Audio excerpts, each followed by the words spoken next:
People who try to do sales early, they're gonna usually it fails. My company's done it many times where we failed in sales, and we just did it because we didn't have the fundamentals in place to get to that point where we earned a seat at the table. Hi, everyone, and welcome to another episode of the High Level Spotlight Sessions, where we showcase awesome marketers doing awesome marketing. Today, I'm excited to be joined by Jeff Sauer. He's a partner in a 5-time Inc. 5000 award-winning digital marketing agency called Digital Mantis, and he's the founder of Data Driven You. Jeff, thanks so much for coming on today. Yeah, thanks for having me. I'm excited to do this. Jeff, I'm excited to talk. You know, your website got me thinking all sorts of things around being data driven and how many of us are not, right? I feel like it's always the afterthought, or we would love to get there, but we got things that we need to knock out in the short term. And I'd love to share my screen and actually just read a quick segment from your website, which is the first thing that I want to talk about. And, Sure, and absolutely. it's the tale of two marketers. So I thought this was really great. Not all marketers are created equal. The analog marketer attempts to drive growth by relying solely on tactics and technology. They prize shortcuts over diligence, actions over results, growth hacks, exploits spam. Versus data-driven marketer sees the bigger picture. They know how to use the latest technology and tactics in a way that prioritizes data-driven strategy over guesswork. They understand the most direct path to growth comes through experimentation, carefully measured outcomes, painstakingly analyzed results, growth strategies, optimizations, value. Hit you like a ton of bricks, to be honest. But let's talk about this. I mean, it seems kind of obvious at first glance, but why are people not really going as far as they need to with data in your experience? Well, it's an extra step. It's more work. It's unintuitive, at least for those who are not indoctrinated to data. It's basically saying, it's like saying, let's say that data is a language, just like Spanish or French or something like that. It's like, the result you want is an awesome meal, but it's like, okay, well, you can have this great meal, but you need to learn French in order to order this meal, right? It's like, okay, well, you know what? I can just go to McDonald's and get something that's satisfying and I'm fine, right? So I think a lot of it comes down to is that you can be satiated with the result by not implementing data. And in fact, it's much easier and it's more intuitive often to just rely on your gut instinct or to rely on tactics and to try to find some kind of growth hack. But ultimately, it's probably not unlocking the full potential. And that's where I'd say that data comes in. So it's like it's like doing fast food versus working on a recipe, for example. That's a pretty good analogy. I think intimidation is a factor that goes into it. Um, I like, so talk to me about, a lot of times we do something and it works kind of well. And it was like, okay, well, let's just do that again, And I think we sort of get caught into that pattern. But talk to me about when you teach people to really go deep with data, the stories that you uncover. Can you give me some Yeah. examples of like, well, hey, they would have never known this had we have not gone through these exercises.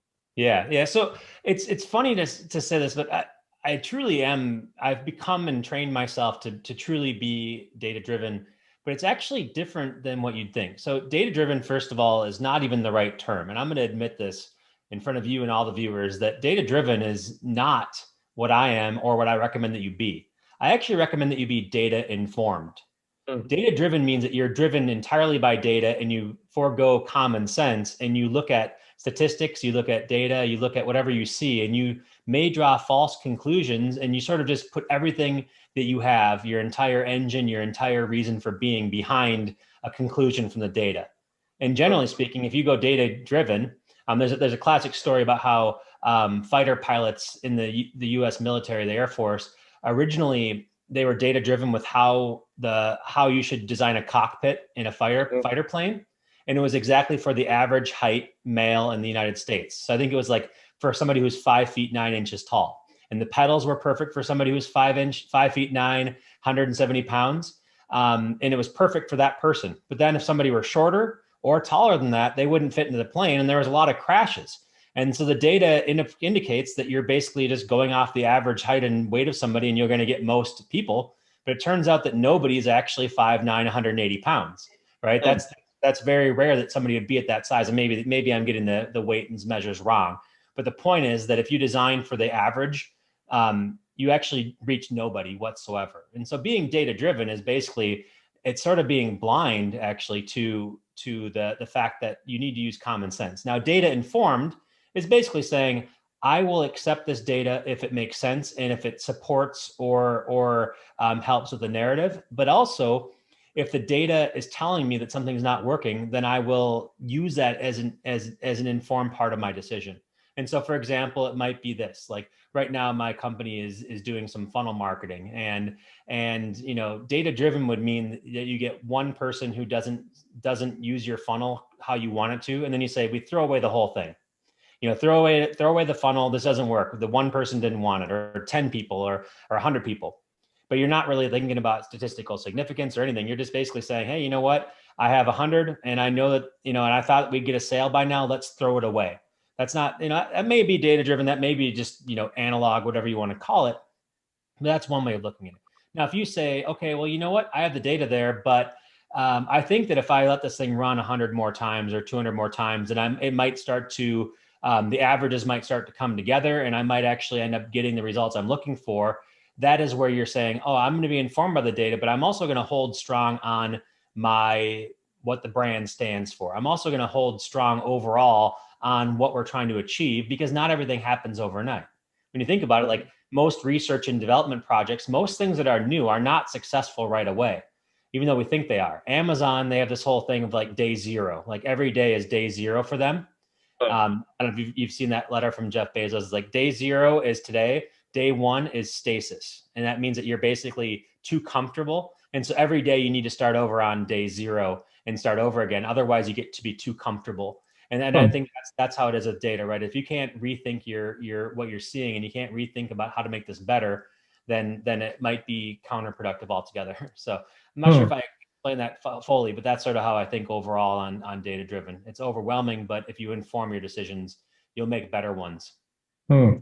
I was always shocked at when our team, when I used to run a marketing agency, would bring me data, because it was often counter to what I would think would be so obvious, Yeah. especially around design. Clearly, that looks better than that. Clearly, people are going to click that button instead of doing that.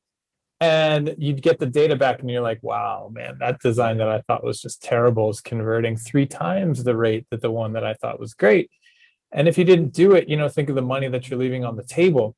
Yeah. I saw things on your website, like, learning how to track more than just a form fill on a website, right? To actually track button clicks, video plays, scroll, which I thought was really interesting. Can you talk to me about that one specifically? Because that one I was like, oh, wow, I don't think I ever tracked that unless I used like Hotjar or something. Yeah, for sure. So I'm a big Google Analytics guy, proponent. I like to talk about it and look at it all the time. But one of the flaws of Google Analytics is that when they're tracking website visitors, they're only tracking page views. They never really track what happens within a page. And so basically, if somebody goes to your homepage and then spends an hour and a half on there, but doesn't click, or if they go to your homepage and spend 1 second on there and leave, Google Analytics treats them the exact same. They basically think they're the same quality of session. And so obviously that's not a very good indicator of quality when it can have so much variance.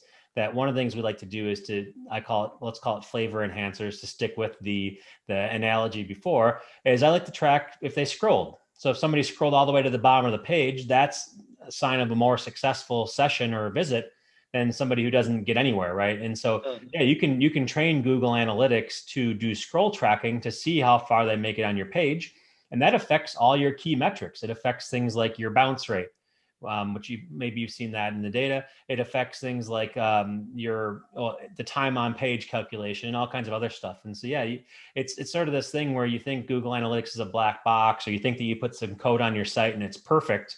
It actually is built on a lot of imperfect Web 1.0 principles.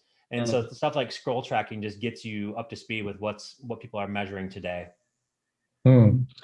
Especially, it tells such a story, because if as designers, when you're building client sites and things, you put so much time and effort into each section. And if you're not looking at people are actually scrolling far enough down to even get to that section, what does that tell you? And I loved like, tracking video plays and things like that. Like what that can do to a page where we would typically focus on the color, the placement of buttons, the form. Is the form too long or too short? Why is nobody filling out that form? Well, maybe it has to do with the fact that the video on there is completely useless. And if you replaced it with something that people actually watch, the form fills go up. And so Yep. it's just this whole bigger picture approach. And I feel like the pushback that I usually see and that I actually feel when I think about going deep with tracking is the trade-off of time, right? And it's like, well, is it worth the time it's going to take to hook in that deep and to analyze the data versus what we're able to charge? How do you help guide people through that sort of, getting to the point where you're like, yes, this is justified. We do need to spend more time on going deep with analytics so that we can profit off of it. Yeah, for sure. So I've been doing analytics for 15 years, and the first 5 years, maybe 10 years, was basically having to liaison with your web developers or IT in order to get anything tracked at all. And that became Mhm. very expensive. And I agree that unless you had a long-term project or a really engaged web team or a path to revenue from your website, that it really wasn't worth the expense to get these things tracked. But in the last 5 years, the technology has evolved tremendously with tools like Google Tag Manager and the ability to tag your site in a codeless way, or Mhm. it's not non-technical, but it's a codeless way, let's say, to put one piece of code on your site, and then Google Tag Manager is just a rule-based engine where you're just Mhm. creating rules for when tags should trigger. It took something that used to be thousands of dollars to get done, and now you're in an interface and you just check a button and choose something, and it will start to work for you how you want it to.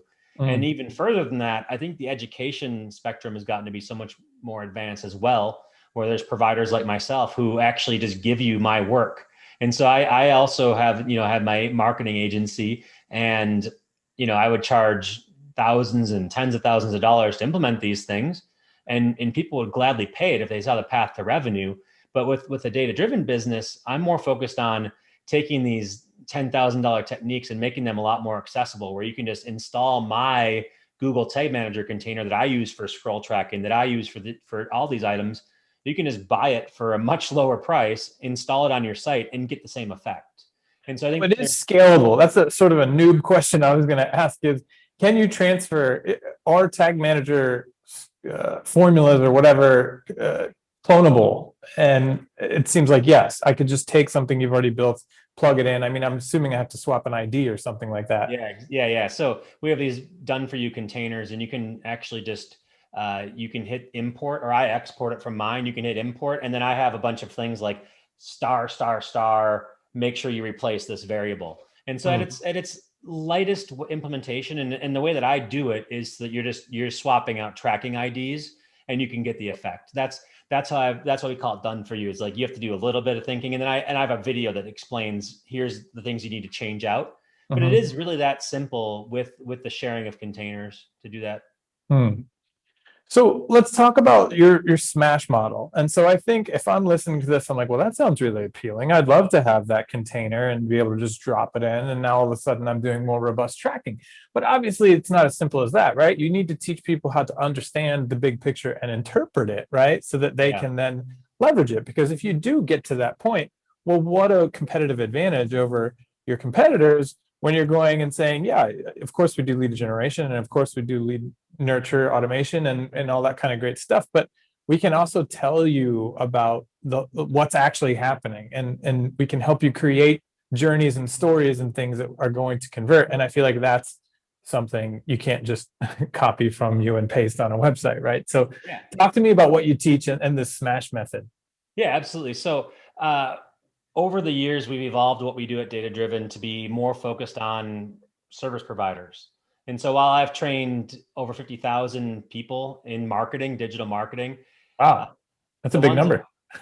yeah, it's crazy to think that that we've gotten to that point, but it's definitely a lot of people, and it's not even close to where I want us to go. Right, our goal is to train 1 million people, and that's then I'll maybe be able to think about retiring from the training business. But I have pretty high ambitions. But my goal is to just make any marketer more comfortable with the data they can collect and just think about it and make it so that it's a part of the consideration set.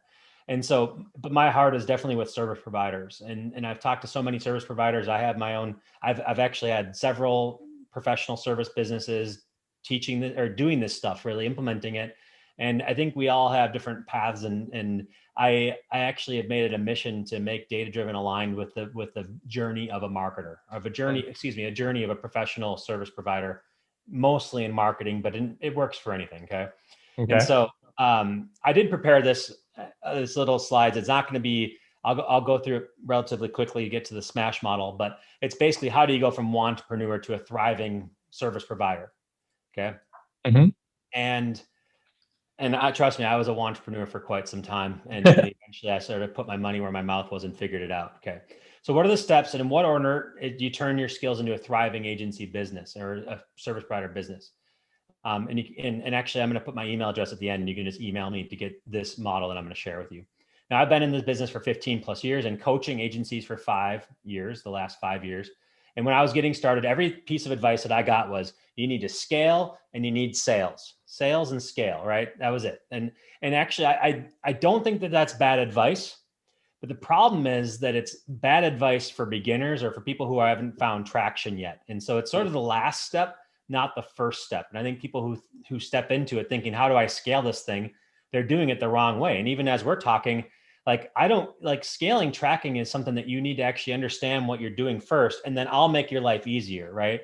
So unless Yeah. you understand what tracking is all about and what you're trying to achieve, my solution actually might be something that's overkill, or you might implement it incorrectly, or it might make things more complicated that you sort of stop actually caring about the data and you go back to the easy path of least resistance. So after observing thousands of agency owners through my coaching and through our programs, I've determined that one path to success smashes the others. And that is what I call SMASH. And this is in an exact order of operations from left to right. The first thing you want to do if you want to be successful is you need skills, right? You need some kind of skills. And I'm going to give you some examples of skills in a second here. Then you need to master those skills. You need to become attractive to your potential clients, focus on scaling and replacing yourself, and then eventually sales, growing your scales because you now have a business that can sustain your ability to sell things. And so here's, if you want to be a smashing success, here's the steps. Okay. So the first one is skill.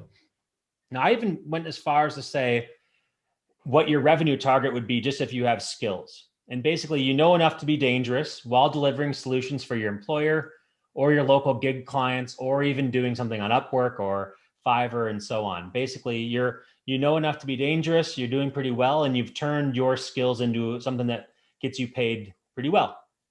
And obviously, data driven does exist to help you get these skills. We have lots of courses that teach you individual skills, but in general, just know that you need skills first.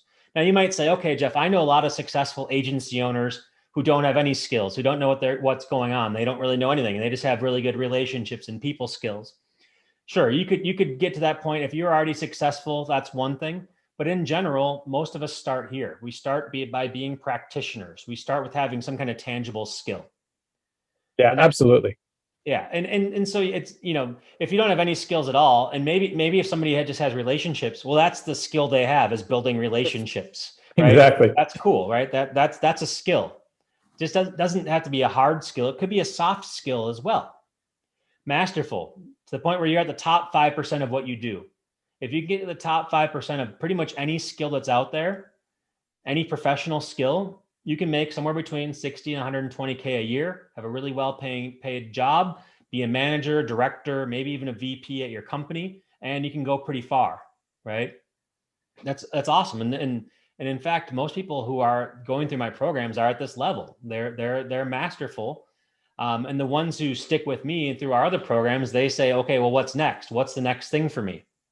The next thing is, if you want to get beyond that money that you could get as an employee, usually you go out on your own and you start a freelance business, or you start freelancing for people and you start trying to make more money. And usually you're capped in this part, this freelancing, this attractiveness part, based on how many clients you can get. And so if you get a bunch of good contracts, clients, you can cap out and you can fill every hour of your day, get paid $300 an hour, and you're going to be capping out somewhere around 300K or so. And I think that's pretty generous. You might cap out even sooner. You might make 150K and be like, I can't take on any more clients.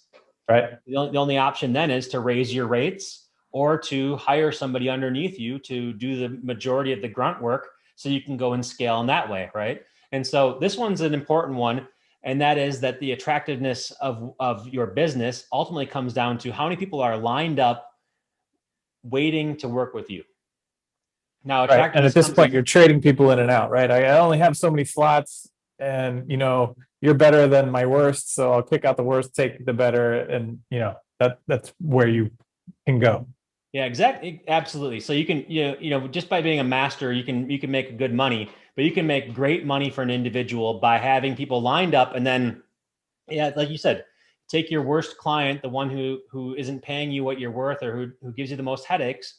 And then once you have somebody to replace them, you say, hey, I'm not going to be able to continue forward on this project because my rates have changed, or I have more knowledge now, or I'm just too busy to do this. And so there's a lot of method that goes behind this. And if we had another time, all the time in the world, I could spend a lot of time talking about this. But generally speaking, it's share what you know, basically teach people what you're doing in the trenches, share it in your blog post, share it on LinkedIn, become a micro publisher, become somebody who has an engine for being attractive to clients, and people will start to come after you and say, hey, I want that. And so that I've made almost all the revenue for my agency business and for Data Driven by giving away the answers. Might sound counterintuitive. A lot of people like to keep it close to the vest and say, I'm never going to give anything away. But people who don't give things away, they always stall out way too early because they're trying to protect something proprietary, when the reality is that sharing is one of the most attractive things you can do. Right? So I can give away all my secret sauce to any client, and I've done this many times before. And then they say, okay, I'm going to go implement this. They try to implement it. They realize it's hard. They realize that they don't understand all the nuance to it. They realize that it takes a lot of work to get this thing done. And they come back to me and say, hey, can you do this for me? I'm willing to pay you for it. So I give away the knowledge for free, and people line up all the time to say, hey, can you do this for me? And because of that, I've personally, in my consulting and in my agency, I've had a choice of who I get to work with. And I think that really works well. And as we talked about, or as you alluded to, I have these done for you containers. Like anybody with a skill or even mastery can take my done for you containers and implement it. But it's only those who truly understand it that can do that and use it as a way to make their business better, versus just you implementing it and then actually getting confused, right? And so you have to have two things together. Technology is good, but understanding how to use the technology at a masterful level is what takes you to the next level. And then sharing that with others is what makes you attractive. So people say, hey, I want that. It's one thing to be really good at salesforce.com, or actually that's not a good idea. That's your competitor maybe. It's one thing to be good at what you do, but it's another thing to be able to teach, to be able to show your clients how you do it. And then for them to say, okay, I want you to do it for me. And that's what attractiveness is all about. And that is a major individual income booster. But beyond this amount, you'd be hard pressed to find any individual solo consultant who does it on their own who makes more than this amount of money on the screen. It's very difficult because eventually you just burn out or you flame out, right? There's only so much you can get paid an hour, and only so many hours in the year. The next step then becomes scalable, which is when you try to replace yourself. You replace yourself from certain aspects of the business by hiring a team, building out a team, whether it's through a single virtual assistant in another country or all the way to a full organizational chart structure. Obviously, you start small and then you work your way up to where you want to be. But this is always a step that somebody goes through if they want to get to the point where they no longer are involved in every single component of the day-to-day operations of a business, right? You sort of relinquish a little bit over time. And that is a way that you can take on more clients because you're not getting burned out because you have 12 clients. You're excited because you have 24 clients, but you're only doing half the work that you did before. Right, exactly. You've got a factory going on. Yeah. And so there's two ways to scale teams and technology, right? So there's people and there's tech. I think that your software is definitely one of the ways to do it with tech. But if you implemented that way too early and you don't know what you're doing, then you're thinking you're saving yourself time, but you're actually scaling something that's not proven in the marketplace yet, right? So there's a certain sweet spot. You probably don't want to take on a beginner client because they're not going to know how to use it. If you're a little bit further along, then they get a lot of benefit from using your software to scale, right? So that's the cool thing about this is that, like, order of operations is really important here, because if you're trying to scale too early, you're just sort of spending a lot of time on something that may not give you the efficiency you need. You need to have a certain number of clients, and you need to have a team as well behind you to make this stuff work. And you need to go through the reps a couple of times because everything Exactly. changes before, you think, oh, I'm going to build this perfect system. Then you execute it once or twice and you're like, oh, step number 5, it never happens like that. Yep.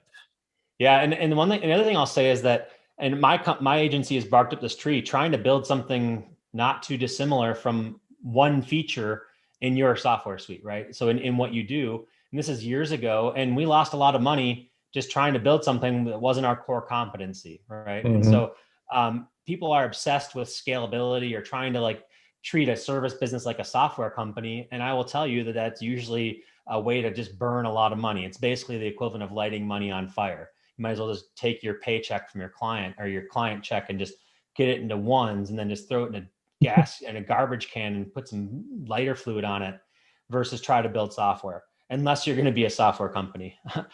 Yes, I do feel strongly about that. Well, that's why we're so excited about what we do at HighLevel, because so many of our customers, myself included, were at agencies where they were thinking, hey, maybe we need to build software. And it's like, man, do we really understand what that entails? Are we really going to be able to sustain that? And Yeah. usually the answer is no. And when most people find HighLevel, they're like, oh, we Yep. don't have to go try to build this.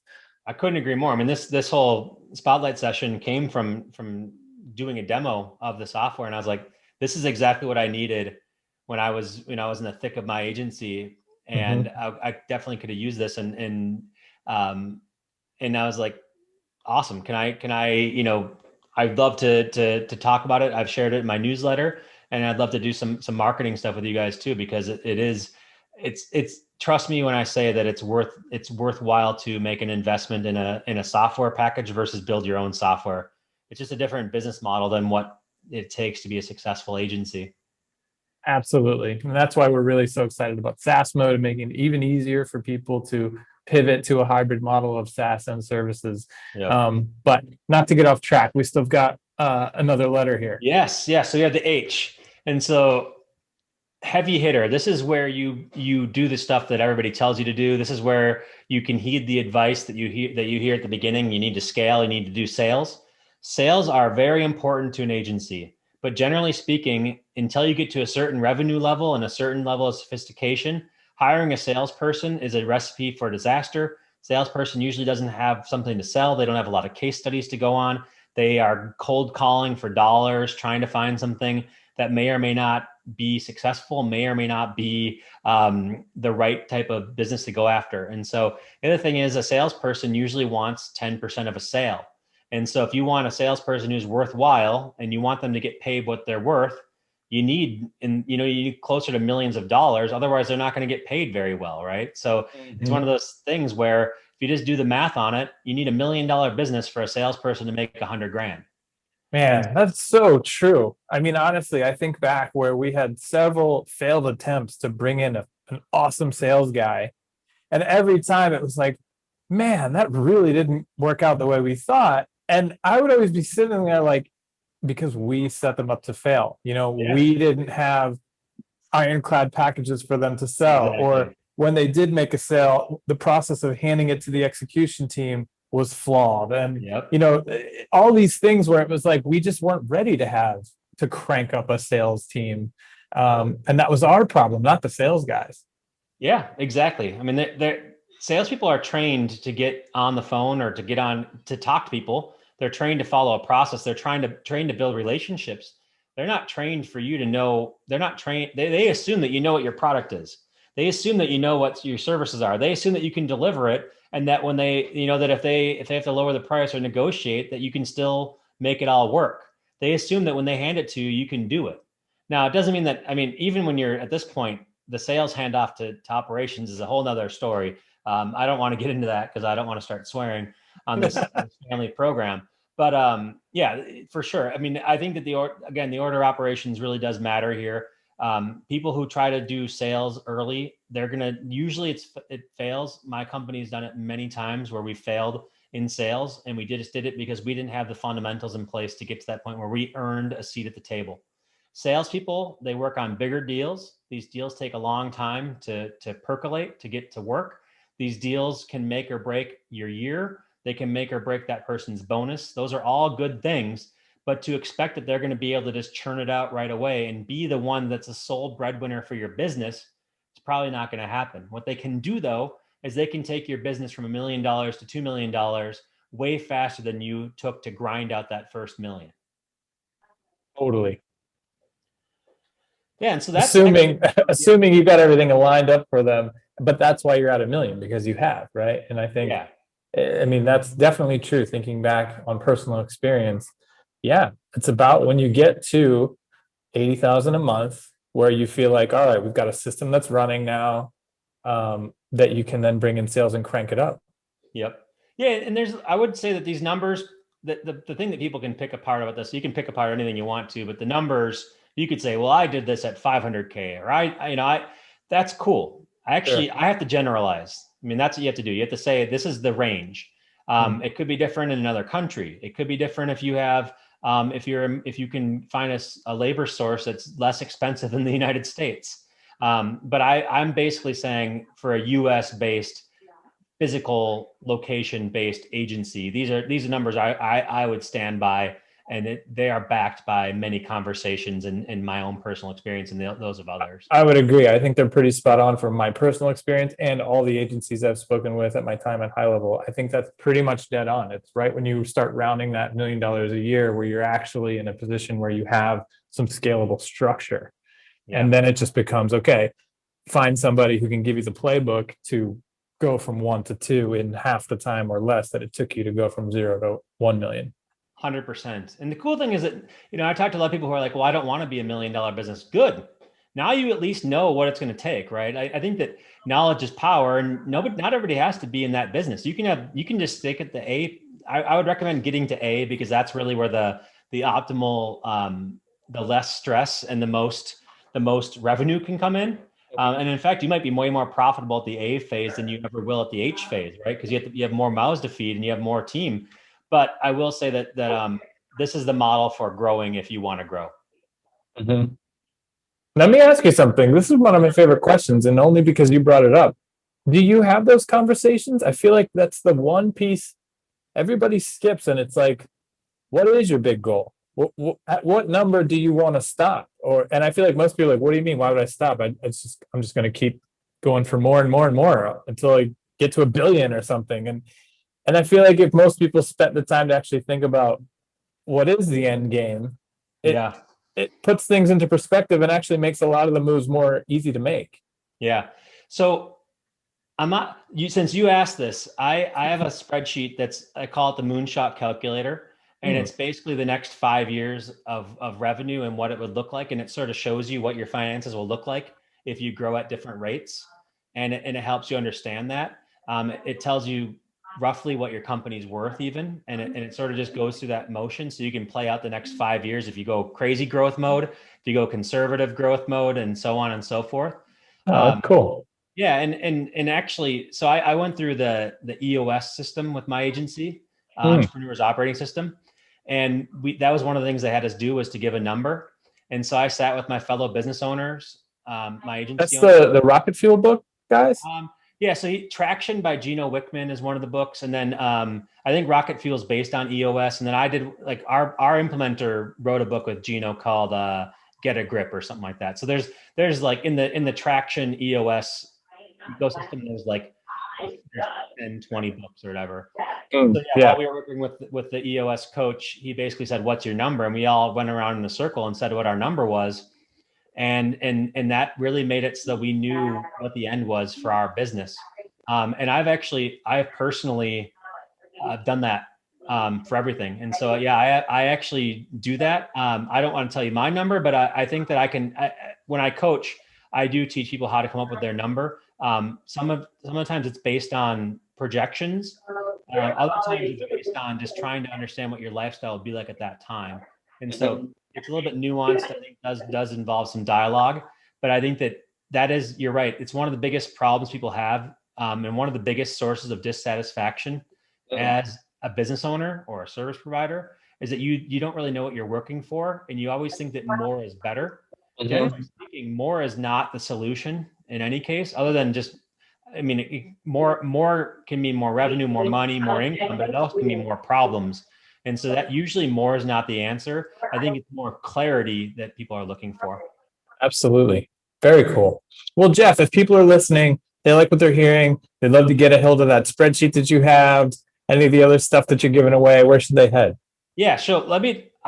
Send me an email at this email address, jeff.sauer@datadrivenyou.com, and or just go to datadrivenyou.com and check it out. We can hopefully put it on in the lesson note or the show notes for this and put it out there. Also, I'll send you, Chase, the PDF as well, so you can do whatever you want to for distribution. But if you want to look at Smash, that is a link to our site on there too. And I'm happy to answer any questions. And we do have a feature where if you ask me a question, I'll send you a video back. Nice. And let me ask you one last question. When somebody goes into your tutelage, how long does it typically take somebody to train somebody to have a well-rounded knowledge of tracking, of Google Analytics, Tag Manager, so that I come out of it feeling like, okay, I've got a handle on this and I can use this as an advantage? Yeah. So my courses provide a lot of the theory, like basically like, here's the course, here's how to do it. You still need to put it into action. We have our insiders program as well, which helps them put it into action. And then we give them answers if they're looking for implementation, anything to support that perspective.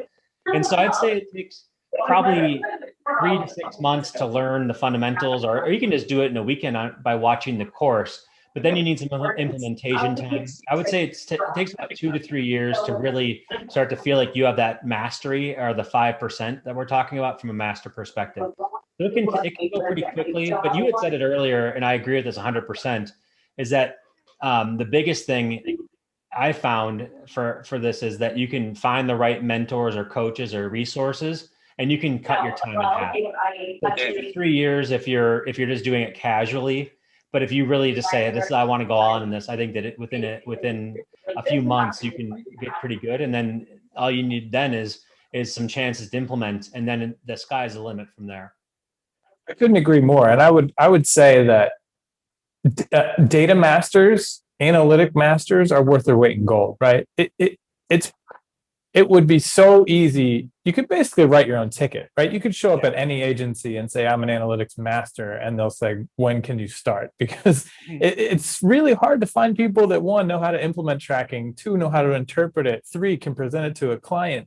And you always want a second set of eyes. So even if you have one great person who does it all, as a CEO or an owner, you want to make sure that they really know what they're doing. And so it's always good to bring in other people. So I think it's a really worthwhile investment, especially if you're a young agency entrepreneur, a young marketing entrepreneur in general, and you're not sure what you want to master. Going back to your M step, what do I want to become, an ads master? Do I want to become an SEO master? Honestly, analytics masters are it's pretty hard to find them. And I think it would be definitely worth your while. I get approached constantly, even though I'm not available. I'm unemployable. I've been told by recruiters all the time for jobs, and I'm like, the jobs that I would just like salivated over, like companies that you use every day are like, hey, can you be our analytics person? I was like, well, what's the commitment? They're like, 40 hours in house, and I'm like, no, I can't be bought, right? Those jobs are out there all the time, and they can't fill them. They're so hard to fill. There's two things that you made me think of. One is that I've been saying this on stage when I speak for the last 5 to 10 years, and it's basically analytics is a 50-year career. It's one of the few careers that I feel 50 years from now will be as in demand or as needed as it is now. The machine learning and AI and all that stuff, the last frontier is the ability to look at data and tell a story in a human way. And so we didn't even talk about Data Studio. Yeah, exactly. So this skill is not going to go away, and it's not going to be automated. It'll be the last thing to be automated, like the last of the last, aside from like programming itself, which actually I think could be automated faster than storytelling, to be honest with you. So I think it's a long-term career. And the other thing is that in a year or two, if you get these skills right, this is so in demand. These jobs pay. I put a range 60 to 120K for somebody who's masterful. A really masterful analyst at a job can get paid over $150,000. I mean, Mhm. that's what somebody can get paid at a 5-year senior position. In the meantime, if they're if they're just like pretty well skilled, you can make 100K in this profession. It doesn't take very long to get to that point. Easily. I think when you're talking 60K, at least in my experience, you're somebody who knows how to set up the tracking, make sure the data is coming in. But with more and more big data tools, getting data has never been easier. Interpreting the data is what Yeah. is worth your weight in gold. And so if you can master that, and like you said, find the stories that the data is telling, I mean, sky's the limit. Write your own ticket. Absolutely. I mean, yeah, write your own ticket for a long time. Mm. Yeah, Yeah. absolutely. Well, Jeff, I really appreciate you coming on. This has been a great combo. Again, if you like what you heard, you'd like to hear more, head on over to Data Driven U. It's just the letter U, and we'll put the link in the notes as well. But thanks so much for coming on. Yeah, thanks for having me. This has been fantastic. Really appreciate it. Our pleasure, and thanks everybody for watching. We'll see you in the next one. Awesome.